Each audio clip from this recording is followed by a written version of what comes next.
Boa tarde, tudo bem? Hoje a gente vai começar a falar sobre a terceira parte do nosso curso, né? Hoje a gente vai falar de primitivas de funções, que é um conteúdo bem tranquilo, bem simples, mas só para a gente entender que a gente vai precisar primitivar funções para a gente poder calcular integrais, tá? Então, a partir de hoje, o que a gente vai começar a estudar nessa terceira parte é o cálculo integral, né? Nós já estudamos um pouquinho de cálculo infinitesimal, que é a parte de limites, tá? Estudamos também cálculo diferencial, a parte de derivadas, e aqui a gente começa hoje o cálculo integral, tá? Então, o que a gente vai ver agora, não especificamente hoje, né, mas mais especificamente a partir da próxima aula, tá? Acho que nós vamos ver nessa terceira parte do nosso curso um dos principais problemas que os matemáticos se debruçaram durante muitos anos para conseguir resolver, que é o problema da área, né? O problema de calcular a área de figuras, digamos assim, não tradicionais, como no caso de polígonos, né? Polígonos são figuras que são fáceis de se calcular a área deles, né? Os antigos já sabiam como calcular, por exemplo, a área de polígonos de qualquer quantidade de lados, por exemplo, né? Mas o que nós vamos querer saber calcular é a área de regiões irregulares. Por exemplo, regiões que têm lados que são delimitadas por curvas, né? Não curvas conhecidas como círculos, semicírculos, setores circulares, etc. Mas curvas irregulares mesmo. Como é que a gente pode calcular, por exemplo, se eu te der essa região aqui, ó, bem simples. Imagina que isso aqui você tem uma parábola, né? A parábola y é igual a x ao quadrado. Se eu quiser calcular essa área aqui, ó, imagina que aqui é 0 e aqui 1. Essa área. A área delimitada pelo eixo das abscissas, a parábola x² no intervalo de 0 a 1. Essa área aqui, como é que eu faço, né? São coisas como essa que a gente vai querer responder a partir de agora, tá? Nessa terceira parte do nosso curso. Isso aqui não é um triângulo, né? Apesar de parecer um pouquinho com um triângulo, mas não é bem um triângulo. Para ser um triângulo tinha que ser um segmento aqui, né? Esse lado aqui tinha que ser um segmento de reta. Se fosse triângulo é muito fácil, você pega a base vezes a altura, divide por 2, acaba, né? Mas não é o nosso caso. Eu quero essa região aqui. Aí a gente vai aprender como é que a gente faz isso e a gente vai ver que esse é o problema inverso ao problema de calcular reta tangente à curva, que é o problema da derivada, né? Calcular reta tangente a uma curva em um certo ponto, a gente já viu que se resolve encontrando a derivada da função naquele ponto, né? Porque se eu tenho a derivada da função naquele ponto, eu tenho, na verdade, o coeficiente angular da reta tangente ao gráfico da função naquele ponto. Aí eu escrevo a equação da reta tangente com o coeficiente angular. E o mais interessante de tudo é que o problema da reta tangente e o problema da área são problemas, digamos assim, inversos, né? Eles são resolvidos por métodos, por mecanismos inversos. Quando eu digo inverso, a gente nós nos remetemos ao conceito de função inversa, né? Lembra que uma função inversa desfaz o que a inversa dela faz, né? Você tem uma função f, leva a em b, a inversa leva b em a. Então, ela desfaz. Aqui é a mesma coisa, né? A derivada e a integral são operações matemáticas inversas uma da outra. Se você pega uma função, deriva, depois integra, você volta para a função, né? E vice-versa. Tá? Então a gente vai entender todo esse processo e depois que a gente entender o que é uma integral e soubermos calcular integrais fáceis, bem tranquilas, bem embrionárias, aí a gente vai conseguir calcular integrais mais rebuscadas. Mas para isso a gente vai precisar de algumas aulas em algumas aulas, estudar o que a gente chama de técnicas de integração. E aí a gente vai ver algumas técnicas de integração, como integração por substituição, integração por partes, integração por substituição trigonométrica, etc. Tá bom? Nós não vamos conseguir ver todas as técnicas de integração no nosso curso, né? Porque são várias. Temos, por exemplo, integração por frações parciais. Essas técnicas assim a gente não vai ver, mas nós vamos focar principalmente em duas, que é na substituição e na integração por partes, que são as principais, né? Resolve muitas integrais, tá? E vamos ver um pouquinho de integrais trigonométricas também. Bom, mas isso é só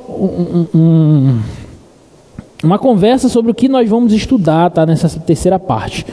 Lá no final a gente vai ver algumas aplicações de integral, a gente vai ver como que a gente pode usar a integral para calcular área, como eu já falei, para calcular volume de sólido de revolução, por exemplo, trabalho exercido por uma força, pressão de um fluido sobre um dique, uma parede, alguma coisa. Então a gente vai ver que tem muita aplicação, tudo isso que a gente estuda aqui em cálculo, e por isso é importante para vocês, tá? Quanto engenheiro. Mas hoje a gente vai falar de primitivas de funções. A gente não tem como falar de integrais sem antes sabermos o que é a primitiva de uma função, tá? Lembrando que essa sexta nós já temos prova, né?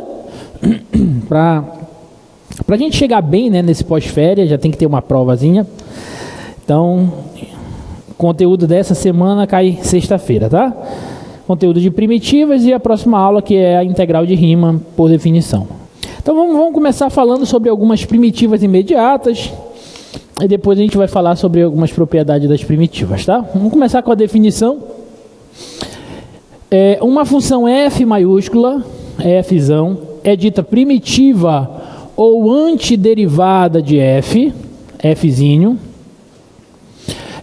em um certo intervalo, se a derivada da f maiúscula for igual a f minúscula. Tá? Então, uma função f é primitiva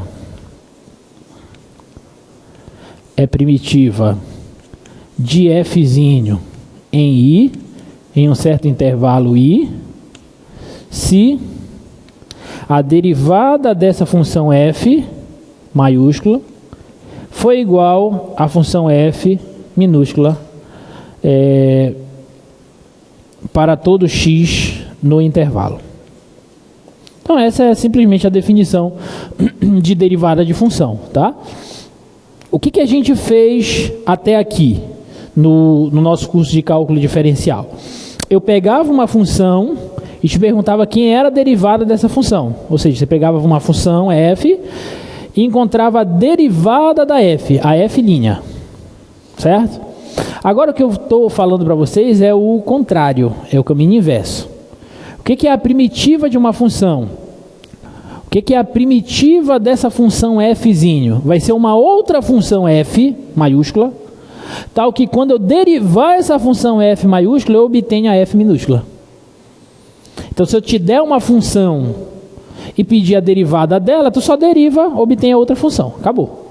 Agora, se eu te der uma função e perguntar quem é a primitiva dela, tu precisas me dizer uma outra função, me falar uma outra função, tal que quando eu derivar essa outra função, eu obtenho a função inicial.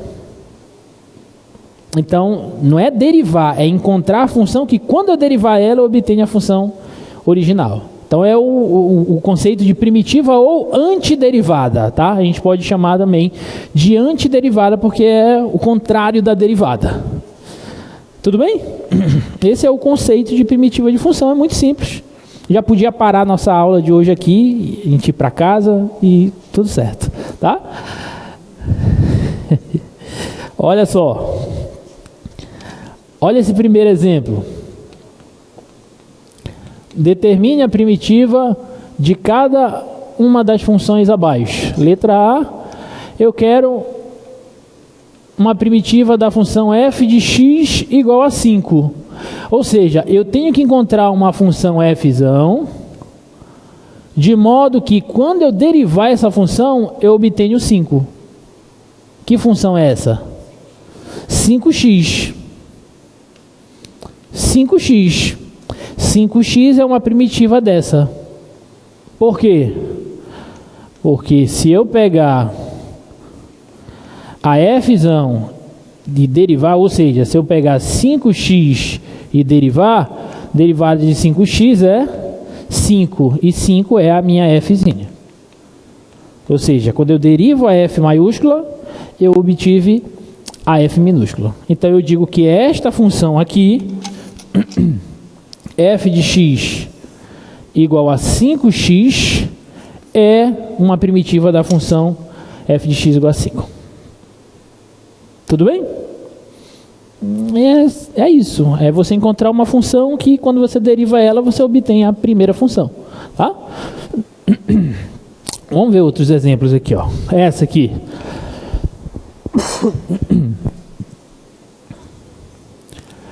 F de x igual a 2x. Qual que é a função que, quando a gente deriva ela, nós obtemos a função 2x? X quadrado, né? X quadrado. Por quê? Por que que x quadrado é uma primitiva de 2x? Porque se eu pegar essa f maiúscula e derivar, ou seja, se eu pegar x quadrado e derivar, derivada de x quadrado é 2x, que é a minha fzinha.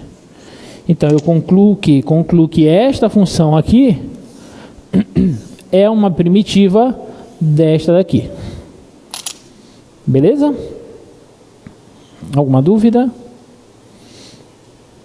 Então observe que até então não é difícil, é só eu identificar quem é a antiderivada da função que eu estou dando, tá bom? Só encontrar uma função que, quando eu derivo, eu obtenho a função original, tá? Essa aí.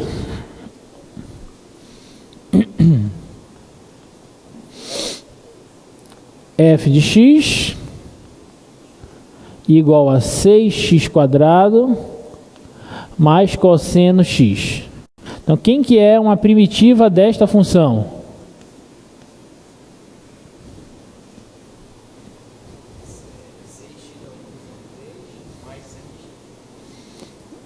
Seis x ao cubo sobre 3, que eu vou colocar 2x ao cubo mais seno x. Essa é uma primitiva? É. Por quê? Porque se eu pegar ela e derivar, ou seja, derivada de 2x ao cubo mais cosseno x, lembra que derivar soma de funções é o mesmo que derivar cada parcela dessa soma. Não é assim? Tá? Então, derivada de 2x ao cubo é 6x quadrado, e derivada de cosseno desculpa, não é cosseno, é seno, né? Seno. Derivada do seno é cosseno. E isso aqui é a minha fzinha. Então, bateu, né? Eu peguei essa, derivei ela e obtive essa, que era a original. Então, essa função aqui, ela é uma primitiva desta função. Ok? Tudo bem? Difícil até aí? Não? Muito simples, né? E essa aqui? F de x igual a menos o seno de 2x. Menos 2 vezes o seno de 2x, tá? Qual é a função que, quando a gente derivar ela, nós vamos obter essa?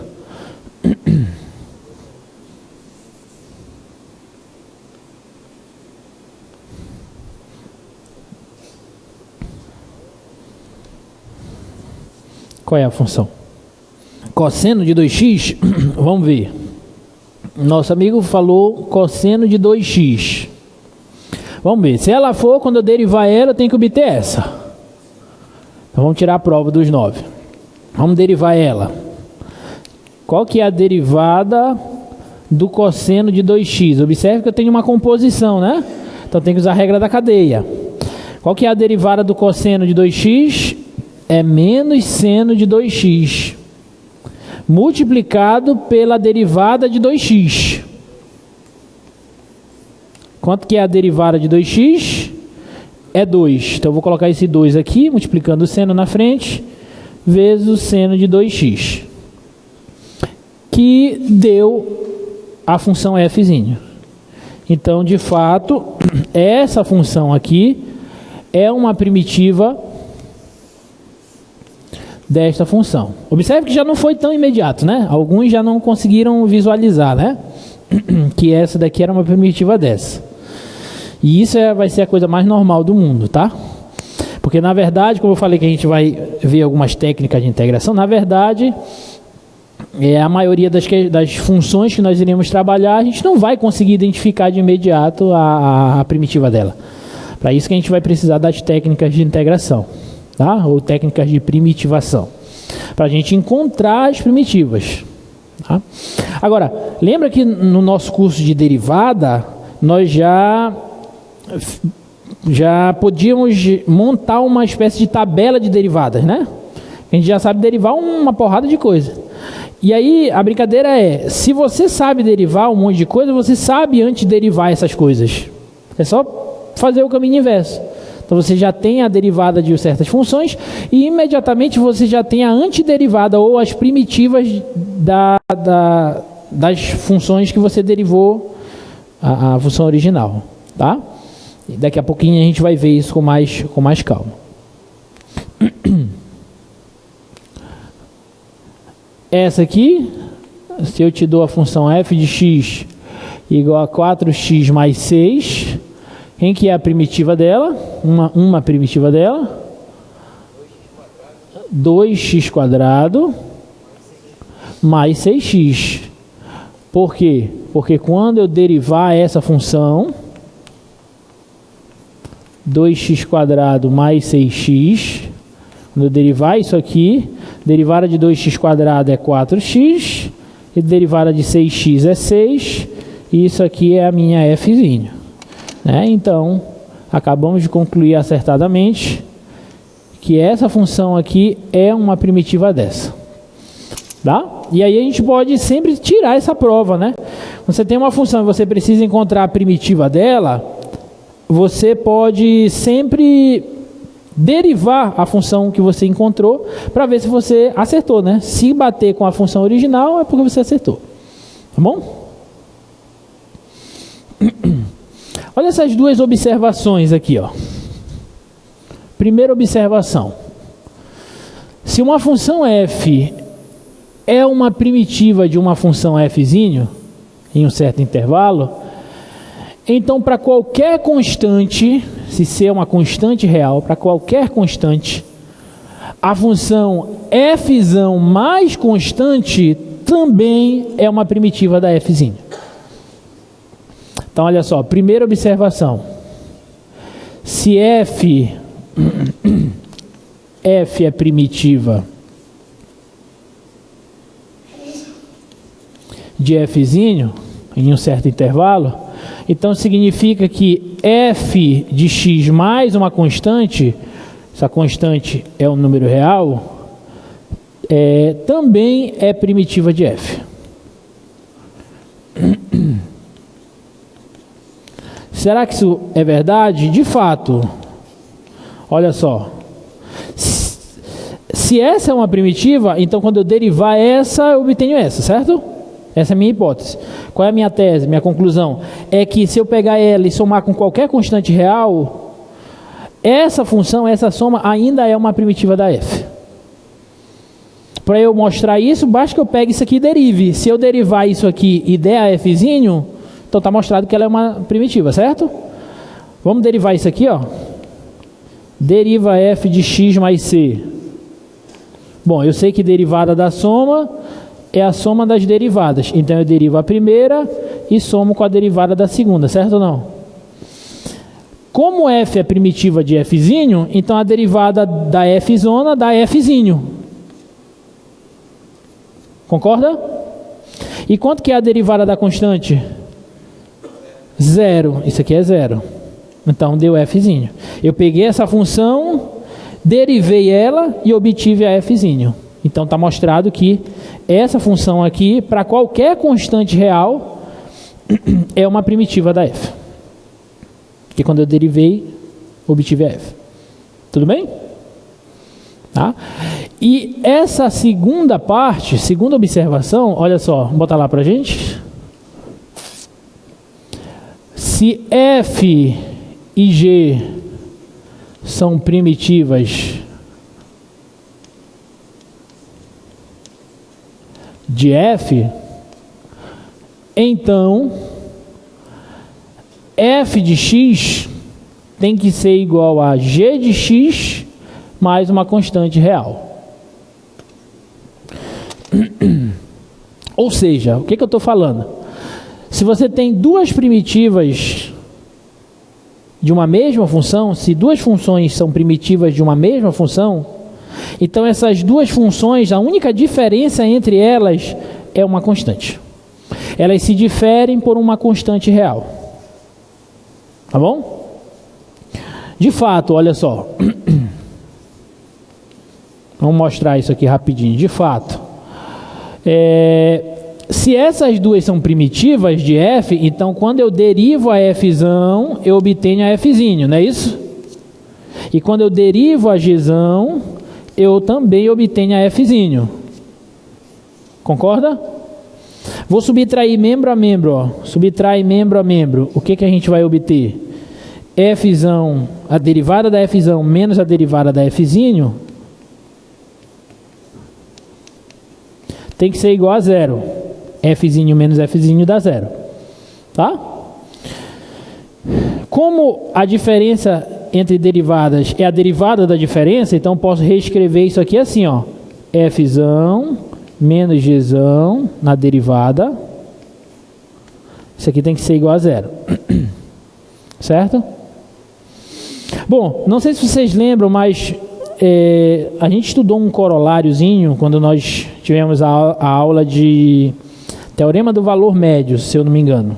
Nós vimos dois corolários no final. Eu acho até que o professor Leão me substituiu nessa aula.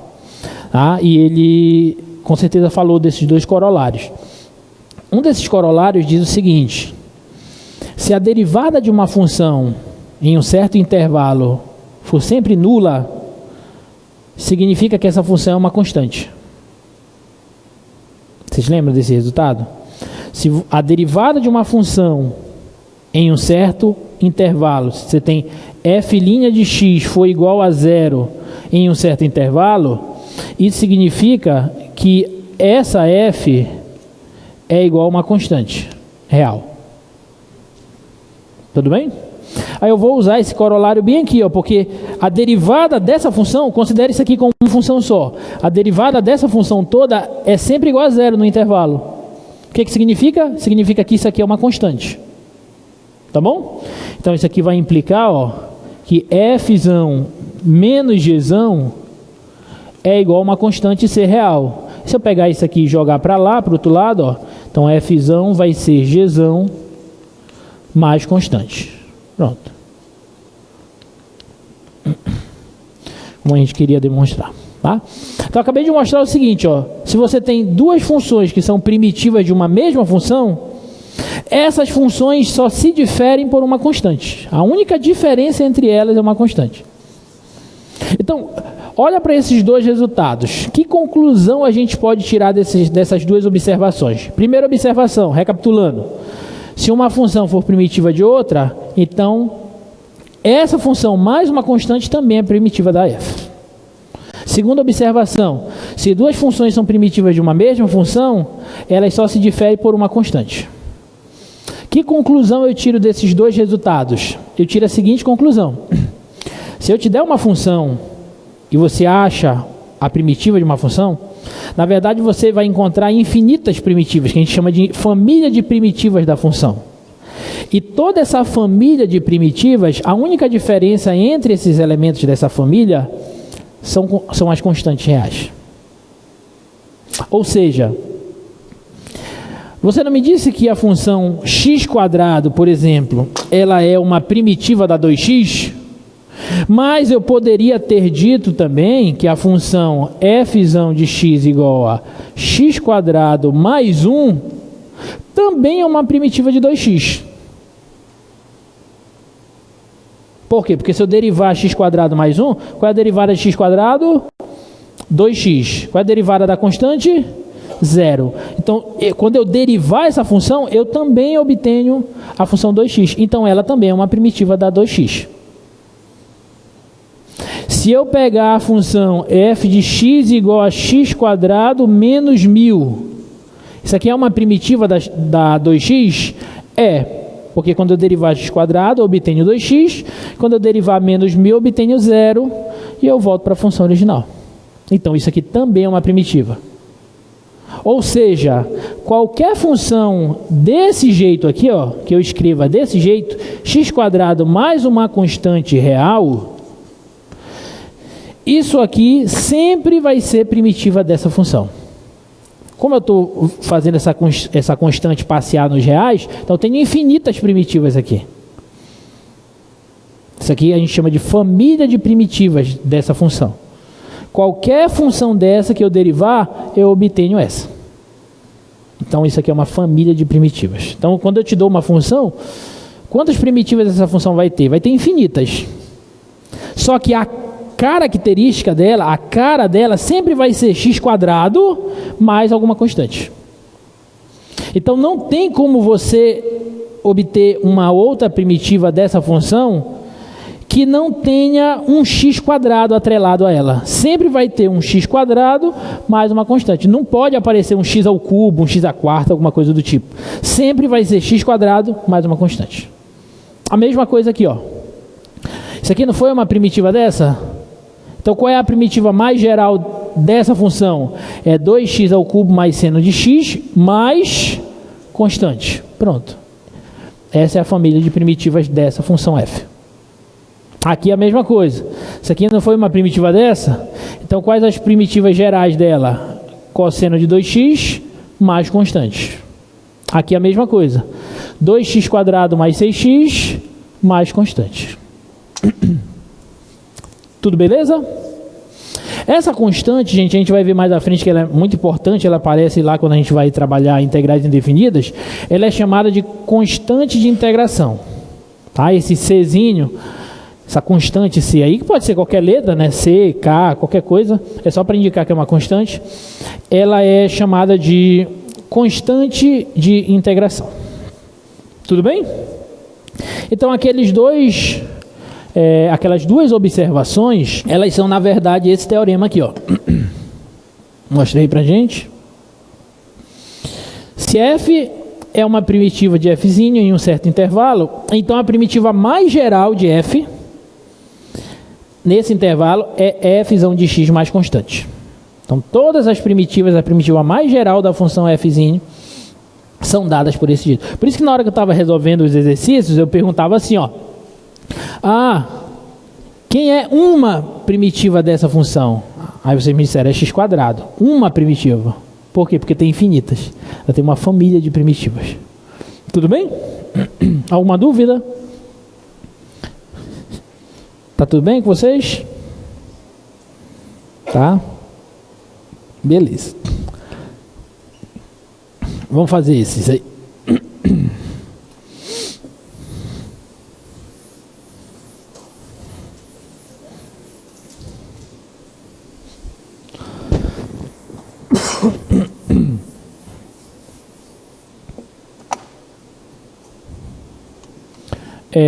Determine a primitiva mais geral dessas funções aí. Letra A função x², ou seja, qual que é a função ou a família de funções tais que quando eu derivo ela eu obtenho x²? Quem é uma primitiva dessa? X ao cubo sobre 3 mais a constante real. Se eu pegar e derivar essa função x ao cubo sobre 3 mais c e derivar isso aqui, Derivada de x ao cubo é 3x². Como está sobre 3, eu deixo. E derivada da constante é 0. Então, isso aqui vai ficar x², que é a minha fzinha. Então, de fato, essa família de funções são todas as primitivas dessa função. Toda e qualquer primitiva dessa função tem essa característica. Perfeito? Tudo bem?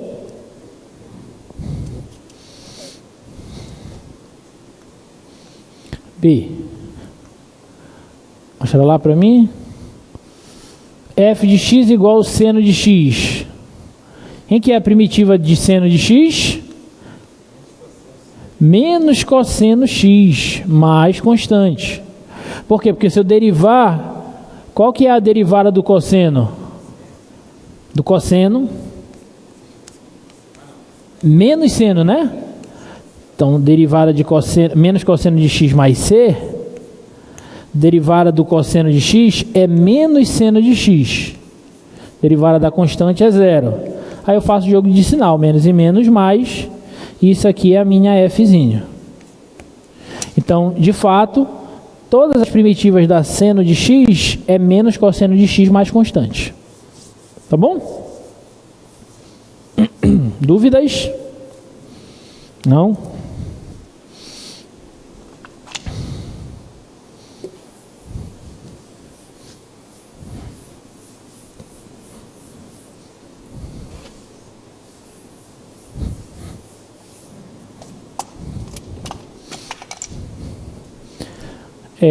Letra C.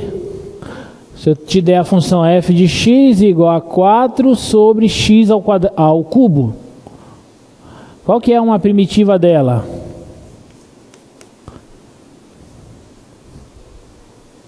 Primitiva de 4 sobre x ao cubo. Hã? Dá para escrever? Ah, reescrever? Dá. Mas qual é uma primitiva dessa? Observa. Tem regra? Não sei, ainda não conheço nenhuma regra ainda. Observem que já não é tão imediato, né? Igual as outras. Pensa aí. Qual é a função quando você derivar, você obtém 4 sobre x ao cubo?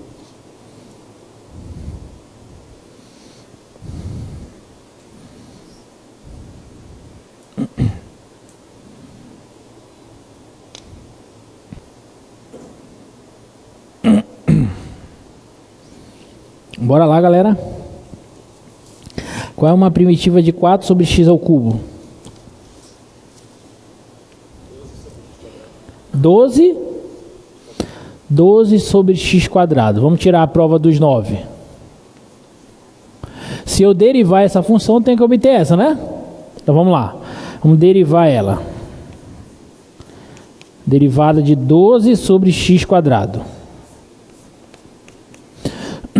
Isso aqui, para facilitar a minha vida, eu vou inverter esse x², vou escrever como x a menos 2.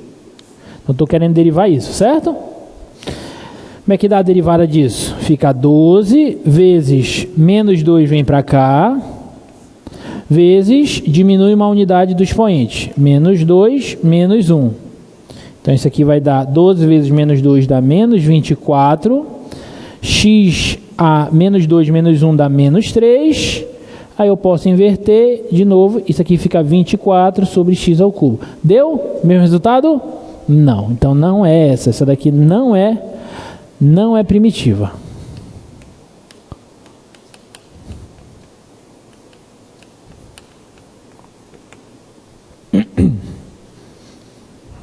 Outro chute. Desse aqui já dá para saber quem é. Hã? 2 sobre x²? Vamos ver. F de x igual a 2 sobre x². Então vamos derivar ela. Isso aqui é o mesmo que a derivada de 2 vezes x a menos 2. Confere? Então vai ficar 2 vezes esse menos 2 cai. subtrai uma unidade do expoente. Vai ficar menos 4 sobre x à terceira, que dá menos 3 e inverte x à terceira. Agora, né? Então não deu, mas se eu ajustar e colocar um menos 2 aqui, bem aqui vai ficar um menos 2, com esse menos 2 aqui, faz o jogo de sinal, então fica 4. E isso aqui é a minha função fzinho. Então, a família de primitivas dessa função é essa aqui, ó. Menos 2 sobre x² mais constante de integração. Essa daqui é a primitiva mais geral daquela função. Observe que já não foi fácil, né? Já não foi imediato. E a gente vai ver outras muito mais difíceis que essa. Tá bom? Essa daí, daqui na próxima aula, ou daqui a mais 2 aulas, uma dessa aí tu bate o olho e já diz quanto que é. Tá? Tudo bem? Alguma dúvida? Aqui eu trouxe para vocês uma espécie de tabela para a gente escrever. Vou até olhar aqui na minha cola que eu coloquei mais funções do que tem aí no slide, tá? Então deixa eu escrever tudo aqui logo no quadro. Essa relação que eu vou colocar aqui para vocês agora é uma relação das principais primitivas, as primitivas mais fáceis, tá? Que são as primitivas imediatas. São aquelas que você vai bater o olho e você vai identificar de imediato quem é a primitiva da função, tá bom? Então vamos lá. Outra coisa. Primeira, a função f de x igual a uma certa constante k. Quem é a primitiva mais geral dela? É a função k vezes x mais constante de integração. Porque se eu derivar kx, derivada de x é 1, então fica 1 vezes k que dá k. Então, a partir de agora, se eu te perguntar qual é a primitiva dessa função aqui, ó, π, então você já sabe que a primitiva dela é πx. Tá? Se a função for menos raiz de 3 vezes x, então a primitiva dela vai ser... menos raiz de 3 só. A primitiva dela vai ser menos raiz de 3 vezes x. Tá bom? Então, para qualquer função constante, a primitiva dela vai ser constante vezes x. Ok? Tudo bem?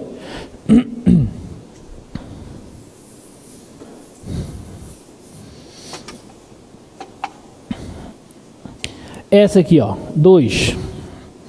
F de x igual a x elevado a alfa. Alfa real, tá? Esse alfa aqui é um número real. Número real com uma pequena restrição, tá? Daqui a pouquinho eu coloco qual é a restrição. Mas vamos pensar, por exemplo, se esse alfa for 5, x à quinta. Se esse alfa for 100, x a 100. Quem que é a primitiva mais geral dele? Qual é a função que quando eu derivar eu obtenho x elevado a alfa? X elevado a alfa mais 1 sobre alfa mais 1. Será que dá certo? Vamos derivar. Deriva x elevado a alfa mais 1 sobre alfa mais 1. Quanto que dá essa derivada? O alfa mais 1 cai, não é assim? Então fica alfa mais 1 vezes x elevado a alfa mais 1. Subtrai uma unidade do expoente. Isso aqui está dividindo, continua. Opa, isso aqui eu posso cancelar. Então ficou x elevado a alfa mais 1 menos 1. 1 menos 1 dá 0, então sobra alfa. Pronto. Ok? Então, de fato, quando eu peguei essa função e derivei ela, eu obtive a x elevado a alfa. Então, só falta a constante, né? Então, isso aqui é a família de primitivas dessa função aqui. Ou seja, a partir de agora, se eu te der a seguinte função, ó, f de x igual a x à sexta. Qual que é uma primitiva dela? É x elevado a 6 mais 1 sobre 6 mais 1. Ou seja, x elevado a 7 sobre 7. Mais constante, né? Tudo beleza? Alguma dúvida? Essa é uma das regrinhas principais que a gente usa para achar primitiva de funções. Função potência, tá? É a primitiva de funções potência. Agora, tem só um pequeno detalhe aqui. Tem um caso em que isso não dá certo. Qual é? Quando alfa é igual a menos 1. Isso aqui só funciona quando o alfa for diferente de menos 1. Por quê, professor? Porque se o alfa for menos 1, vai ficar menos 1 mais 1 no denominador e dá 0. Então não faz sentido isso. Então isso aqui só funciona para alfa diferente de menos 1. Tudo bem? Qualquer real funciona com exceção desse. Ok? Alguma dúvida? Tá? E quando alfa for igual a menos 1, professor? Tem primitiva? X elevado a menos 1 é o mesmo que 1 sobre x, certo ou não? Qual é, então, a família de primitivas da função 1 sobre x? Ou seja, qual é a função que quando eu derivo, eu obtenho 1 sobre x? ln de x. Mas será que está de todo certo? ln de x? O que está faltando? Está faltando o módulo, né? Porque, olha só, ln de x, lá quando a gente estudou derivada, a gente viu o seguinte, ó, que a derivada de ln de x é 1 sobre x. Só que quando a gente fala isso, galera, eu estou implicitamente dizendo que esse x aqui, isso só funciona para x positivo. Por quê? Porque o x está no domínio da ln. E x estando no domínio da ln, ele tem que satisfazer as condições do domínio da função. E a função log natural só está definida para os reais estritamente positivos. Os negativos e o zero não funcionam. Tudo bem? Então, quando eu derivo a ln de x, eu automaticamente estou falando, a gente não fala porque é imediato, mas implicitamente eu já estou considerando que o x é positivo. Agora aqui não. Aqui, quando eu peço a primitiva de x elevado a menos 1 ou 1 sobre x, qual é a única restrição aqui que não pode? É quando x for igual a 0.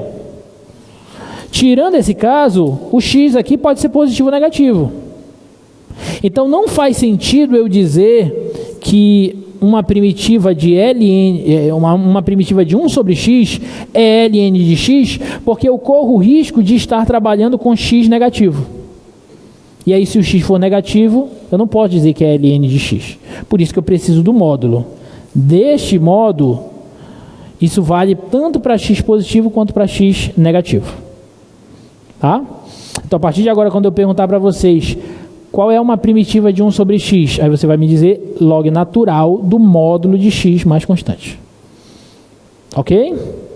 Então, tome cuidado, porque às vezes o cara vai na afoito e coloca o ln sem o módulo e perde a questão, tá?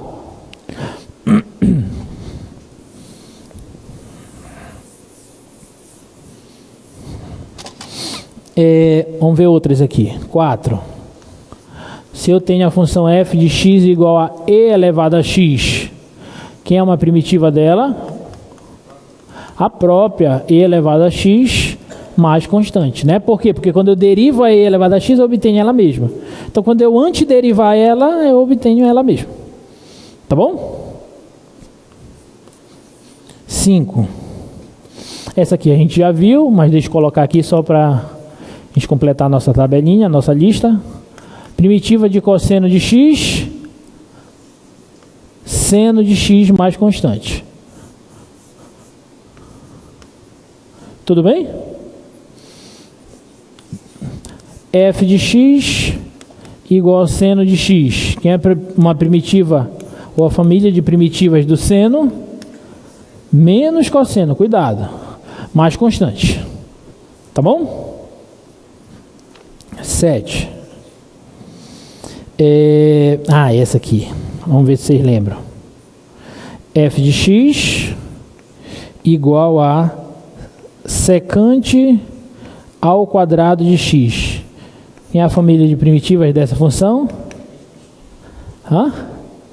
Tangente de x, né? A derivada da tangente é a secante ao quadrado. Então isso aqui é tangente de x mais constante. Tudo bem? Tá? 8.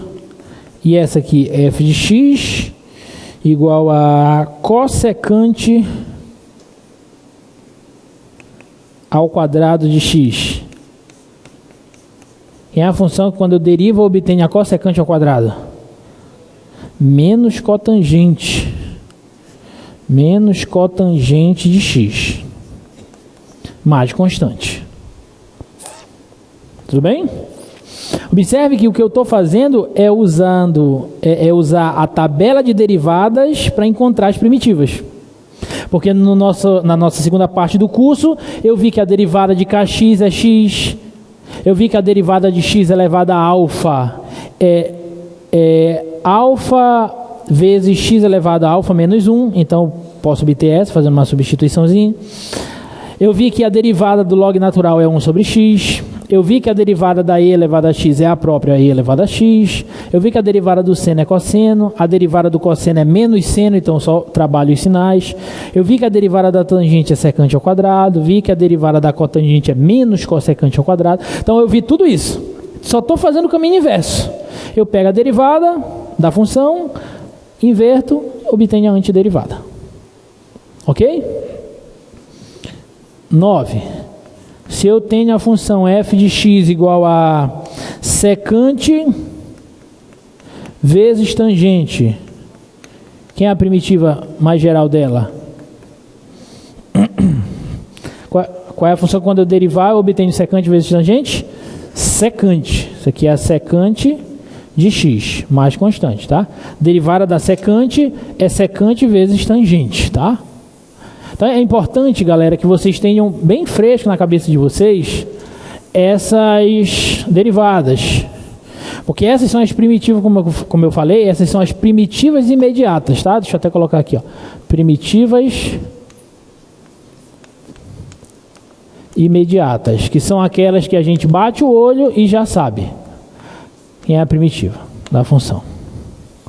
Tá bom?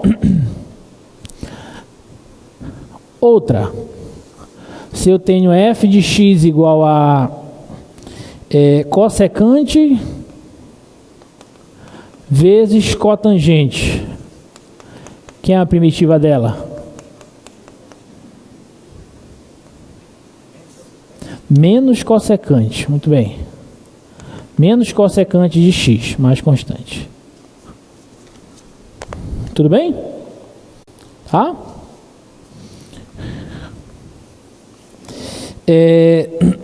Essa aqui, ó. F de x igual a menos 1 sobre a raiz quadrada de 1 menos x quadrado. Quem é a primitiva dela?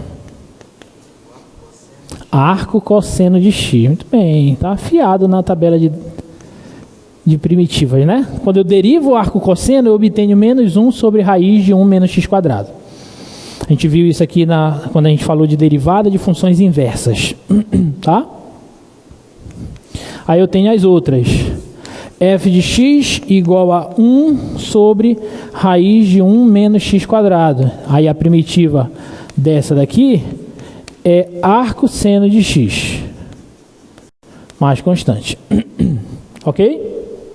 Tá? E tenho essa aqui também. F de x igual a 1 sobre 1 mais x quadrado. A primitiva dessa aqui é a arco tangente. Mais constante. Ok? Tem umas outras que não são tão imediatas, mas eu vou colocar aqui só para deixar salvo. Qual que é uma primitiva? Essas daqui a gente fez, em alguma parte do nosso curso de derivada, a gente fez elas, mas elas não são tão imediatas de se lembrar assim, tá? Você sabe qual é uma primitiva da secante de x? Qual é a função quando você derivar, você obtém a secante?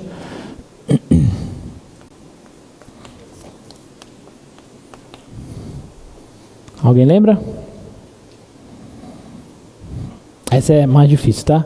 Essa aqui é log natural da secante mais tangente, mais constante de integração. Tá? Se eu derivar isso, eu obtenho aquilo lá.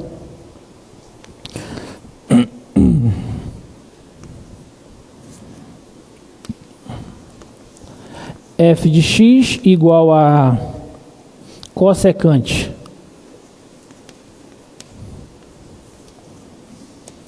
Primitiva imediata aqui, ó, é menos o log natural da cossecante mais cotangente de x, mais constante, tá?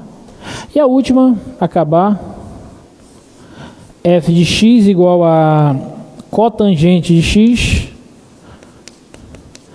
a primitiva dela é log natural de... desculpa, faltou a tangente, na verdade. F de x igual a tangente de x, isso aqui é, a primitiva dela é log natural do cosseno, de 1 sobre cosseno, ou menos log natural de cosseno x, mais constante, tá? São essas aí, tudo bem? Tem outras, mas são mais difíceis, essas aí são as mais imediatas. Anotem isso aí, tá?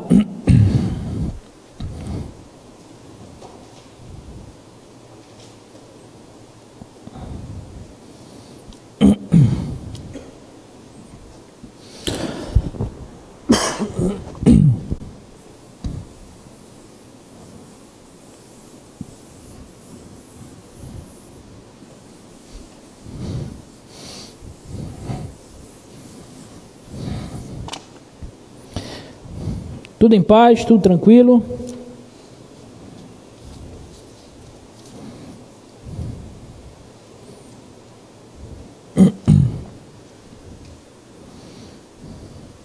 Tá, olha essa propriedade aí. Sejam f e g primitivas de funções f' e g', respectivamente, tá? Elas são primitivas de duas funções, uma. A f' é primitiva da f' e a g' é primitiva da g', tá? Então, eu posso concluir a seguinte coisa. Se eu quiser calcular a primitiva, encontrar a primitiva de k vezes f', a primitiva dela é k vezes f'. E a primitiva de f' f' mais g é f' mais g'. Ok? Essas são uma propriedade importante para a gente resolver mais primitivas de funções como essa aí, por exemplo. Se eu tenho uma função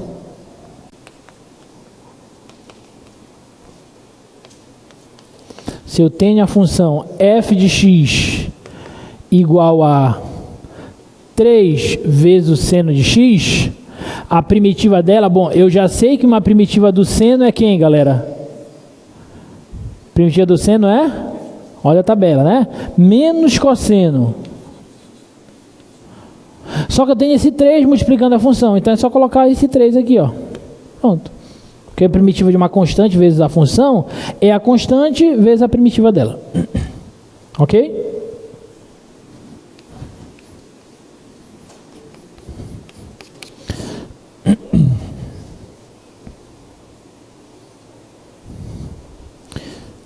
Olha só, x à quarta menos x ao quadrado sobre 3. Então, é uma primitiva dela. É só primitiva essa e subtrair. Porque a primitiva de uma soma ou subtração é a soma ou subtração das primitivas. Tá? Então, quem é uma primitiva de x à quarta? Primitiva de x elevado a um expoente, diferente de menos 1, é x elevado a expoente mais 1 sobre expoente mais 1. Então, primitiva de x à quarta é x elevado a 4 mais 1, que dá 5, sobre 4 mais 1, que dá 5. Fala.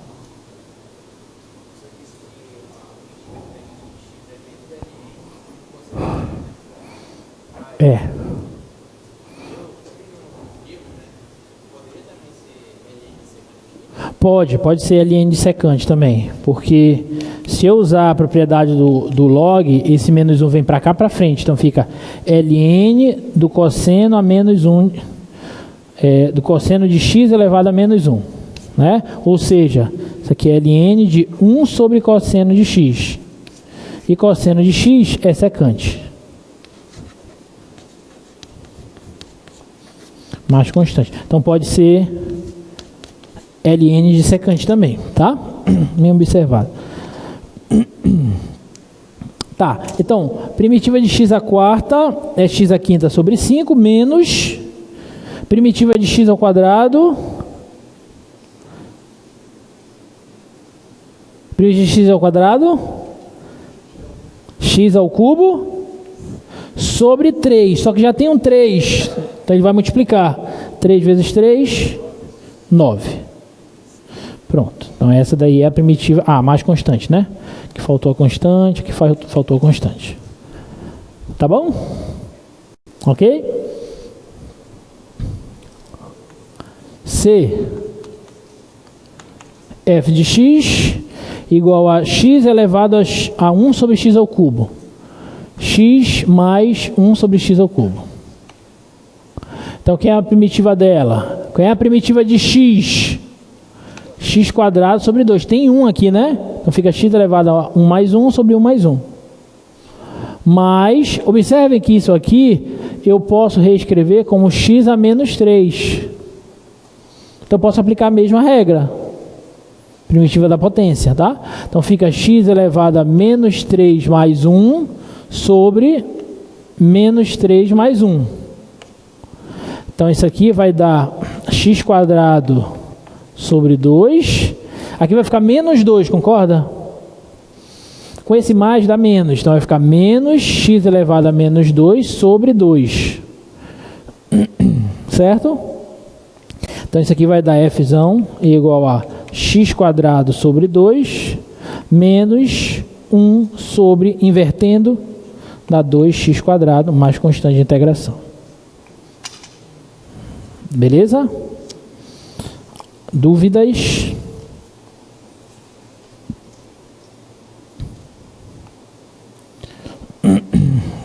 Tudo bem?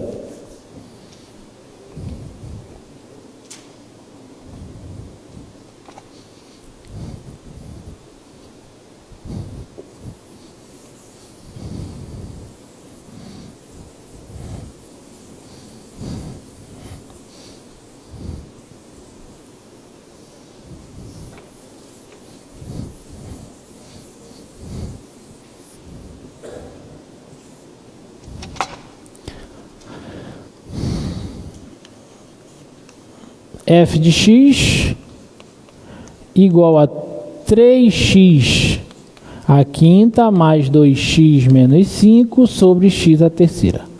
E essa aí, hein, galera?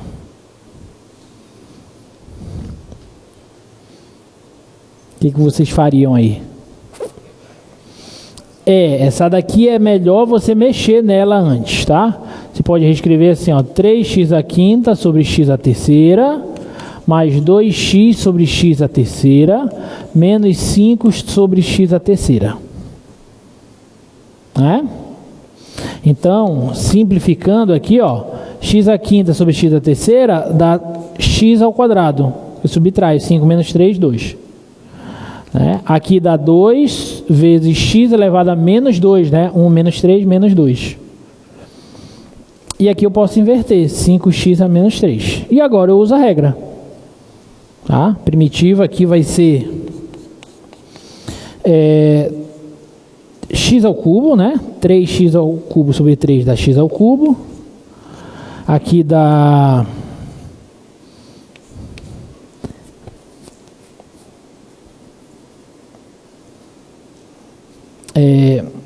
dá x ao cubo, né? 3x quadrado. Tá certo. Então, aqui fica 2 vezes primitiva de x a menos 2. Menos 2 mais 1 sobre menos 2 mais 1.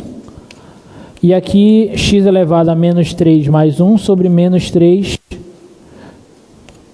mais 1. Ou seja, isso aqui vai ficar x ao cubo. Aqui fica menos 1. Com esse menos aqui, com esse mais 2, fica menos 2 vezes x a menos 1. Aqui fica menos 2, com esse menos fica mais, então 5 sobre 2, x a menos 2, mais constante de integração. Ok? Ficou claro? Tá?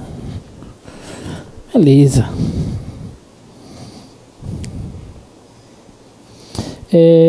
Eu vou deixar essas outras aqui, essa última aqui para vocês, porque tem mais umas coisinhas para eu falar ainda sobre isso, tá? Na aula de hoje. Deixa essa daí com a raiz. Essa daí é a mesma coisa, né?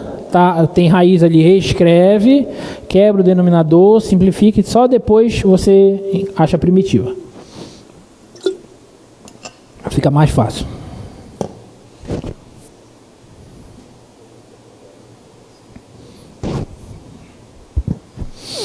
Olha só. Olha esse exemplo aqui, galera. Determine a expressão da função y igual a y de t. Aqui eu quero encontrar a função y. Quero saber quem é essa função y de t que satisfaz as seguintes condições. Primeiro, dy dt é 3t menos 5. E y em 0 é 2. Ou seja, preste atenção, eu quero encontrar uma função que satisfaça essas duas condições. O valor dela no 0 é 2 e dy dt é 3t menos 5. O que é dy dt, galera? É a derivada. Isso aqui é a derivada da y em relação a t. Como eu quero encontrar y, na verdade o que eu tenho que fazer é achar a primitiva dessa função. É a mesma coisa que é o mesmo problema anterior que a gente já sabe resolver, só que reescrito de uma forma diferente. Aqui eu te dava a função e pedia quem era a função antiderivada dela, ou seja, a função que quando eu derivar eu obtenho ela. É a mesma coisa. Eu estou te dando essa função, que é a derivada de uma certa função, e quero achar essa derivada. Ou seja, essa é a função que quando eu derivo ela, essa daqui é a função que quando eu derivo ela, eu obtenho essa. Tá? Então, quem é essa y de t, galera? É só achar a primitiva dessa. Quem é a primitiva de 3t menos 5? É 3t ao quadrado sobre 2, concorda? Menos 5t, tudo bem? Só isso, mais a constante. Então eu já achei a família de funções que satisfaz essa primeira condição. Só que ele me deu uma outra condição. Ele quer que nós encontremos de forma única, univocamente, a função que satisfaz essas duas sentenças. Então essa aqui já satisfaz, essa função aqui já satisfaz essa primeira sentença. Falta essa. Qual é essa condição? É que o valor da função no 0 seja 2. Né?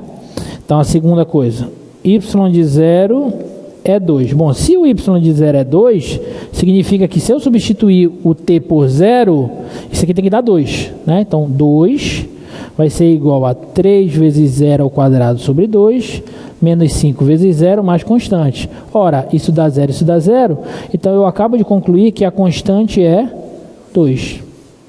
Ou seja, em outras palavras, conclusão, a função que eu estava procurando, que satisfaz essas duas condições, é a seguinte função: 3t ao quadrado sobre 2, menos 5t, mais 2. E só existe essa função, ela é única. Só existe essa função que satisfaz essas condições simultaneamente. Tudo bem? Isso aí que a gente acabou de resolver é o que a gente chama em cálculo de equação diferencial. Mas é uma equação diferencial muito embrionária, muito simples, muito fácil. Na verdade, isso aqui tem um nome, esse tipo de problema, que a gente chama de problema do valor inicial. Que eu dou a derivada de uma função, quero achar a função, mas te dou um valor inicial, o valor da função em 0. Com isso aqui, essa segunda condição me permite encontrar o valor da constante. Eu só pude encontrar o valor da constante porque ele me deu isso. Se ele não tivesse me dado isso, eu ia encontrar uma família de funções. Tá? Mas aqui eu quero a única função que satisfaz isso aqui. Só tem uma, essa. Quando vocês forem estudar cálculo 2, não cálculo 2, né, aqui, porque aqui no cálculo 2 a gente não... Porque na verdade o cálculo de vocês na engenharia, o cálculo 1 e 2, é como se fosse o cálculo 1, 2, 3 e 4 da nossa matemática, né? A gente estuda mais quebrado, porque nós da matemática a gente tem que demonstrar esse troço todinho. Então tudo que eu estou falando aqui para vocês, muitas coisas eu só falo e vocês acreditam na fé, né? Pela fé vocês acreditam em mim. Vocês estão errados, você não deveria acreditar tão facilmente em alguém que vocês nunca conheceram, né? São muito inocentes. Mas tudo bem. Então vocês estão acreditando pela fé. Na matemática, não. A gente não acredita facilmente assim nas pessoas. A gente tem que demonstrar tudo para ver se está certo mesmo, entendeu? Mas é por conta das características dos cursos, né? Vocês não estão preocupados em demonstrar essas coisas, vocês estão preocupados em usar essas coisas. Vocês querem aprender a usar esse troço todo. Tudo bem? Então, mas mais à frente no curso de vocês vão começar a estudar isso aqui, ó, equações diferenciais. As equações diferenciais, elas são as principais ferramentas do cálculo, porque é através delas que se resolve diversos problemas da humanidade, tá? Do cotidiano. São através de equações diferenciais, tá? Bom, mas ficou claro, gente? Eu encontrei a única função que satisfaz isso, tá? Vamos ver outro exemplo.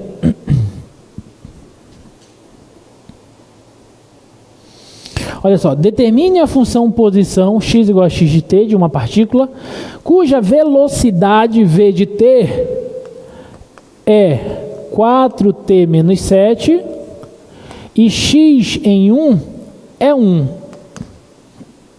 Olha, eu quero descobrir quem é a função posição que satisfaz as seguintes condições. A velocidade é 4t menos 7 e a posição no instante 1 é 1. Ok? Tá bom? Bom, como é que a gente vai resolver essa, né? Bom, a gente já viu que quando nós temos uma função S, a função, vou chamar de x, né? Estou chamando de x. A função x de t, isso aqui é a função posição de um móvel. Tem a função v de t, que é a velocidade do móvel,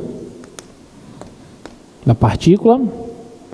E nós vimos também a função a de t, que é a aceleração do móvel da partícula. Certo?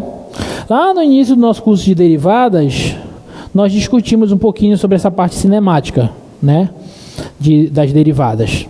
Nós vimos o seguinte, que se eu pegar a função x de t e derivar ela, a derivada da posição é o que, galera?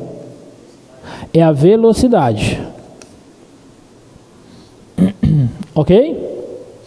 E eu vi também que se eu pegar a função velocidade e derivar ela, eu obtenho o quê? A aceleração.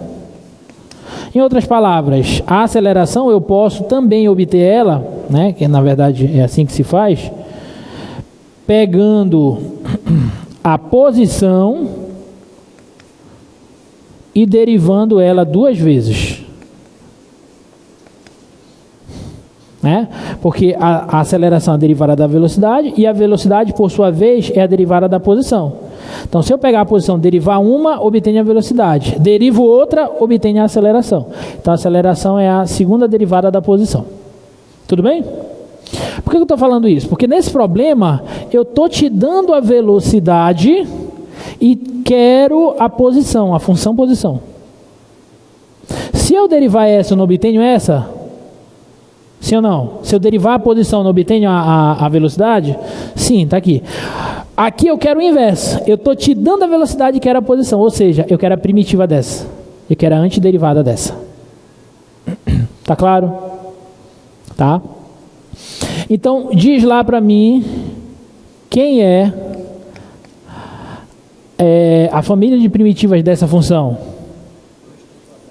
2t² menos 7t mais a constante.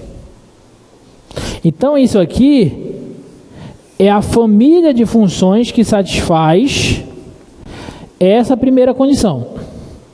Falta a segunda. Para eu fazer com que essas funções satisfaçam essa, é só substituir. Ó, x de 1, quem é x de 1? É 1.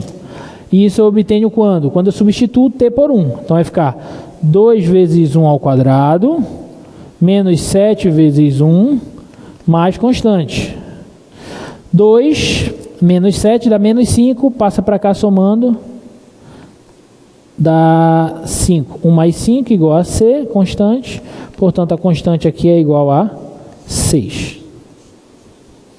Tudo bem? Tá? Então, a única função... Eu não queria pular tanto assim, mas vou ter que pular. A única função que satisfaz aquelas duas condições simultaneamente é a seguinte função: v de t igual a 2t² menos 7t mais 6. Essa é a função que nós estávamos procurando. De fato, se eu derivar isso aqui, eu obtenho essa. E se eu calcular... não é v, né? Desculpa. Isso aqui é x. E se eu calcular a posição no instante 1, x de 1, isso também vai dar 1. Aqui. Tá claro? Então, essa daqui é a solução daquela equação. Daquela equação diferencial. Mas desse problema. Tudo bem? Dúvidas? Perguntas? Tudo certo? Tudo tranquilo? Tudo em paz?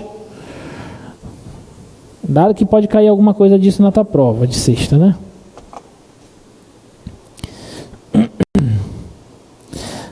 Olha essa, mais essa aqui, ó.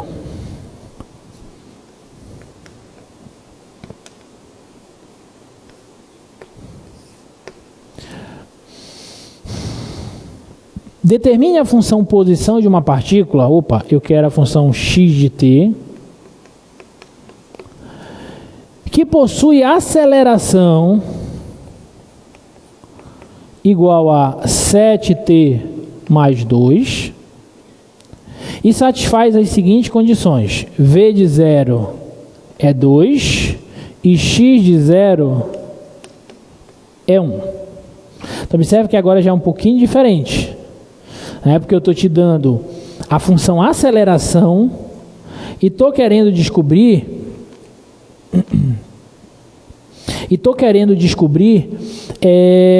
quem é a função posição. Bom, eu já vi, já observamos aqui, relembramos, que se eu quero a aceleração, eu posso, a partir da função posição, derivar ela duas vezes. Derivo uma vez, obtenho a velocidade, derivo outra vez, obtenho a aceleração. Certo? Tudo bem? Então, se eu estou te dando a aceleração e eu quero descobrir a função posição, o que eu tenho que fazer? Eu tenho que antiderivar, eu tenho que primitivar ela duas vezes. Porque da aceleração ao primitivo uma vez obtenho a velocidade, e aí da velocidade ao primitivo outra vez eu obtenho a posição. Perfeito? Tá? Então vamos lá. Eu sei que há de ter a aceleração no instante t é 7t mais 2.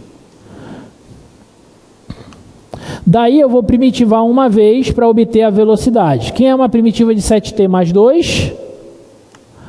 7t quadrado sobre 2, mais 2t, mais constante. Vou chamar essa constante de C1. Como eu vou primitivar duas vezes, eu vou ter duas constantes. Por isso que ele me deu duas condições iniciais ali, V0 e X0. Tá? Então, vou usar, já usei uma vez isso aqui, vou usar essa primeira condição, essa segunda condição. V de 0, que é 2, é quem? É 7 vezes 0 ao quadrado sobre 2, mais 2 vezes 0, mais C1. E daí eu concluo que C1 é 2. Porque isso aqui dá 0, isso aqui dá 0. Ou seja, acabei de encontrar a minha função velocidade. A minha função velocidade é essa. 7t quadrado sobre 2, mais 2t mais 2, que é a constante. Tá claro? Mas não paro aí, porque eu quero a posição. Tá? Então agora eu vou primitivar essa função para encontrar a função posição, que é uma primitiva de 7t quadrado sobre 2. 7t ao cubo sobre 6. Né? Seria 7 sobre 2 vezes t ao cubo sobre 3. Aí 3 vezes 2 vai multiplicar aqui no denominador. Tá? Então 7t ao cubo sobre 6 mais t quadrado mais 2t mais constante que eu vou chamar de C2. Daí eu vou usar a terceira condição que o problema me deu aqui, ó, que a posição em 0 é 1. Ou seja, x de 0, que é 1, é na verdade 7 vezes 0 ao cubo sobre 6, mais 0 ao quadrado, mais 2 vezes 0, mais C2. Ou seja, isso aqui dá 0, dá 0, dá 0, dá 1. C2 é igual a 1. Conclusão. A função que nós estávamos procurando é a seguinte. 7t ao cubo sobre 6, mais t quadrado, mais 2t, mais 1. Essa é a função que nós estávamos atrás. Essa função, posição, se eu derivar duas vezes ela, eu obtenho a aceleração. A posição no instante inicial é 1, que é a constante. Se eu derivar e calcular a velocidade no instante inicial, vai dar 2. Beleza? Alguma dúvida? Tudo em paz? Tá? Beleza.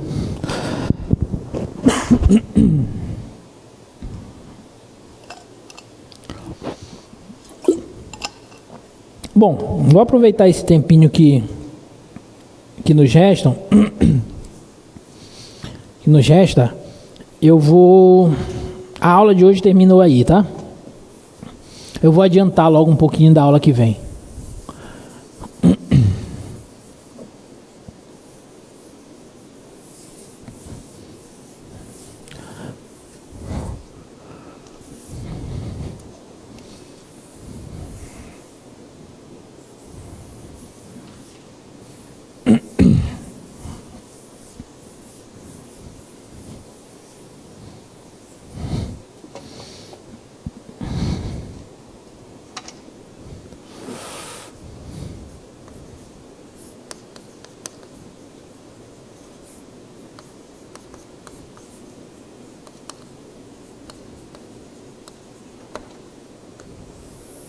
Vamos falar um pouquinho sobre integral de Riemann, tá?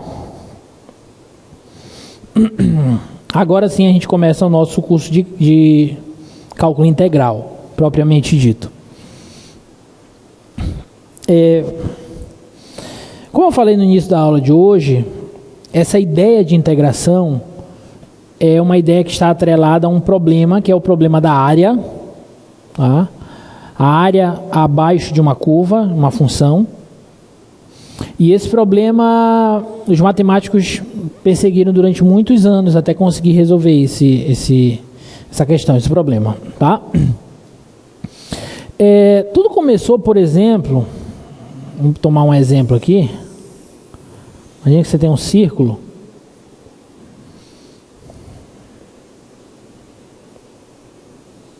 E você não sabe, imagina que antes não se sabia como se calculava a área de um círculo, o perímetro de um círculo. Perímetro, no caso, o comprimento, né, do círculo. Não se sabia. Como que os antigos faziam? Eles usavam um método que era chamado de método da exaustão. Já ouviram falar? Em que consistia o método da exaustão? Bom, eu não sei como calcula, por exemplo, a área desse círculo. Mas já se sabia como se calculava a área de polígonos. Né? Como é que a gente calcula a área de um polígono regular, por exemplo? Um polígono qualquer, regular. Não. Base vezes altura é retângulo só, né?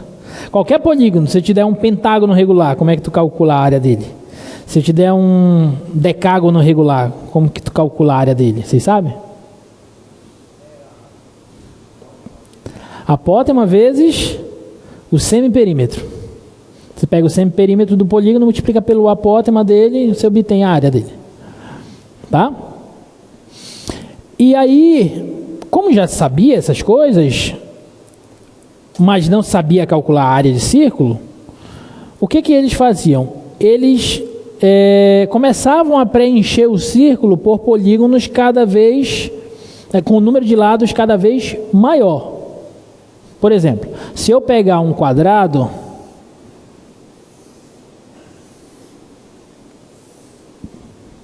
e calcular a área desse quadrado, eu posso dizer que a área do quadrado é uma aproximação para a área do círculo, concorda? Sim ou não? É uma aproximação. É uma aproximação ruim? Mas é uma aproximação. Como que eu faço para melhorar essa aproximação? Eu aumento o número de lados do polígono. Então, se ao invés do quadrado, se eu pegar agora o octógono, polígono de 8 lados, esqueço agora o quadrado.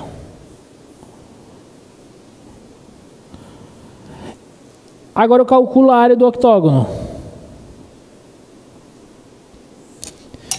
Vai ser uma aproximação para a área do círculo? Vai.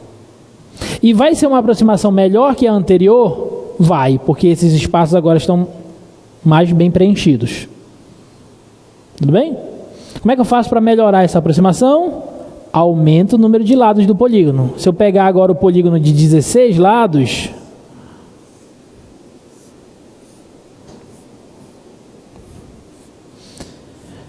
aqui como o desenho não está uma figura muito precisa, né? Mas já dá para perceber que a área do octógono preenche, do polígono de 16 lados, preenche melhor o círculo do que o octógono. Certo? Então observe que aumentando o número de lados do polígono, a aproximação melhora.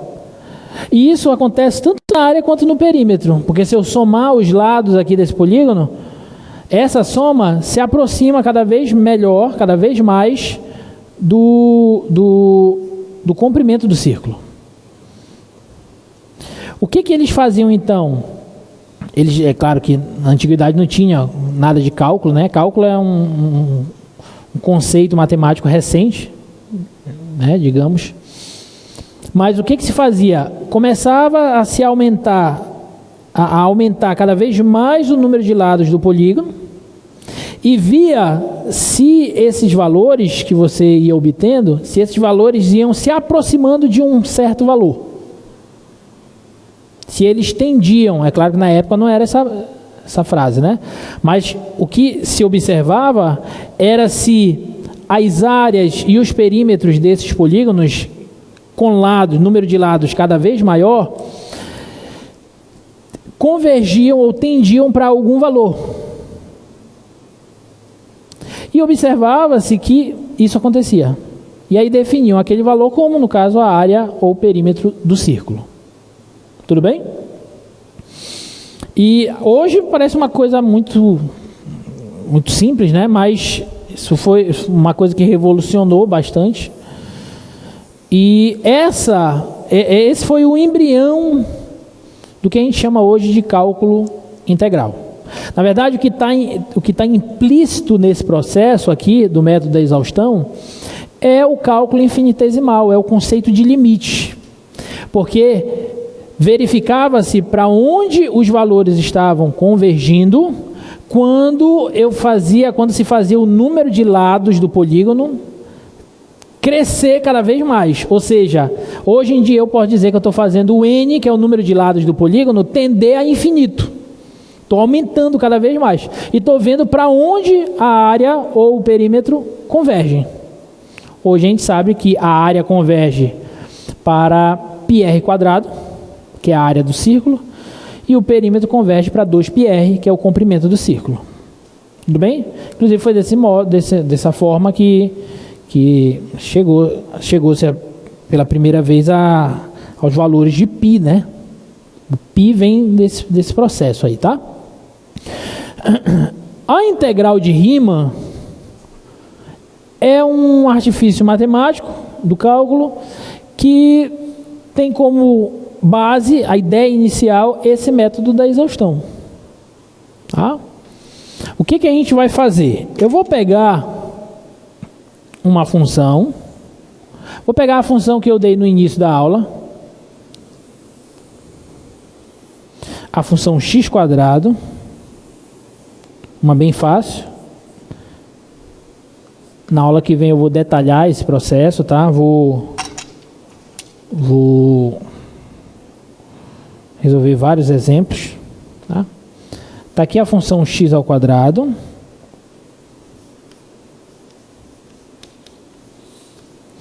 Eu vou limitar ela no intervalo de 0 a 1, só para facilitar nossa vida.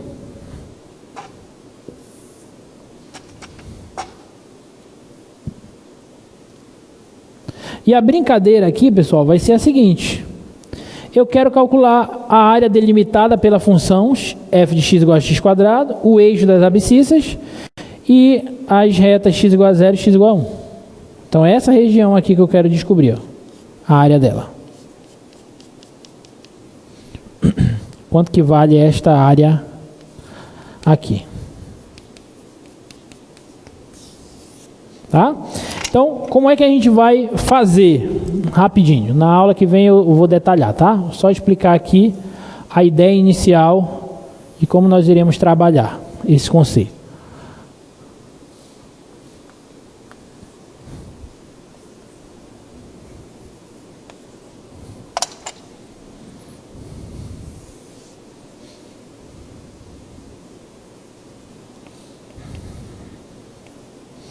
O que eu vou fazer? Eu estou trabalhando no intervalo 0 e 1, certo?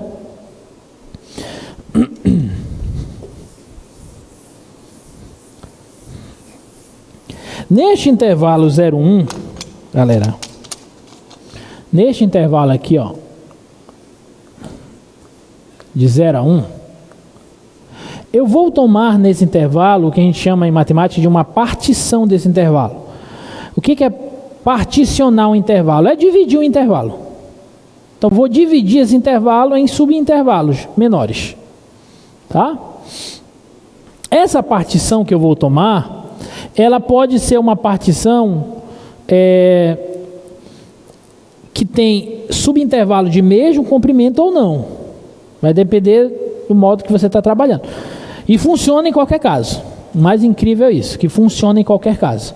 Tanto faz você pegar subintervalos de mesmo comprimento, mesmo tamanho, ou subintervalos de comprimento quaisquer. Ou seja, eu vou tomar pontos nesse intervalinho aqui, tomar 1, 2, 3, 4, 5. Tá? Para ficar fácil, eu vou tomar pontos de modo que eles dividem esse intervalo em subintervalos de mesmo comprimento. Tá bom? Então eu tenho quantos subintervalos aqui? Eu tenho 1, 2, 3, 4, 5 subintervalos. Primeira pergunta, quanto que mede, se eles têm o mesmo comprimento, quanto que mede cada subintervalo? Tem 5, né? Aqui tudo mede quanto? 1, eu dividi em quantas partes? Então cada uma vale quanto? 1/5, tá? Então esse tamanho aqui, ó, é 1/5. Esse aqui também, ó, 1/5, 1/5, 1/5, 1/5. Certo? Aí eu vou fazer a seguinte brincadeira. Em cada subintervalo desse, eu vou escolher um ponto. Esse ponto que eu escolher, eu vou dar o seguinte nome para ele, de ponto amostral, de cada subintervalo. Tá?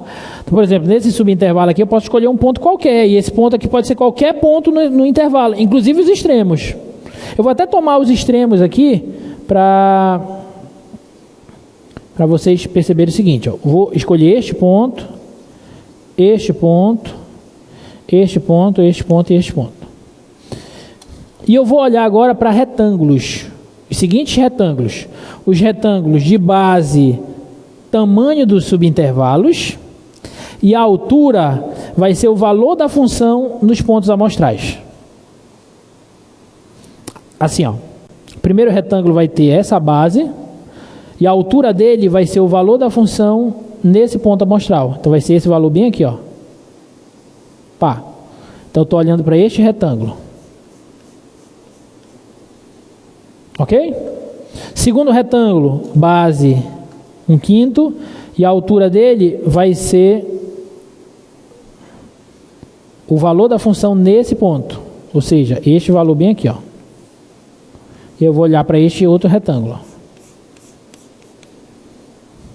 E eu vou fazer isso para todo mundo. Aqui, ó, esse outro, ó.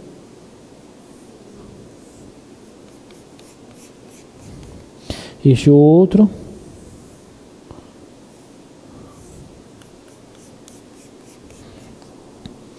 Este outro.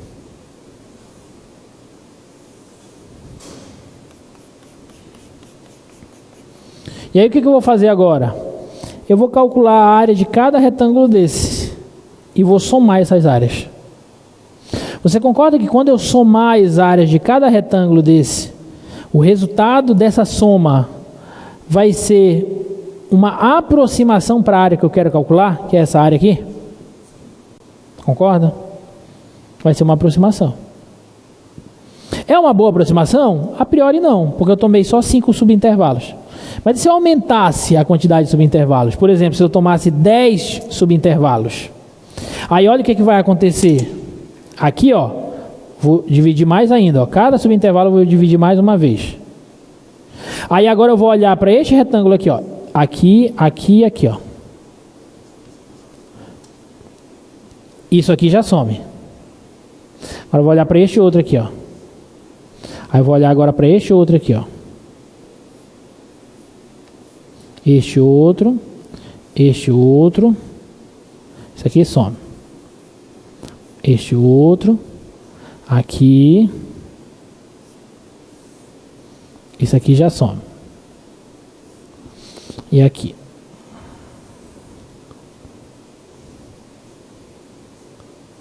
Isso aqui some. Galera, pega agora, calcula a área de cada retângulo desse e soma. Você concorda que essa aproximação vai ser melhor do que a anterior? Porque tinham partes aqui que estavam pintadas que eu tive que apagar.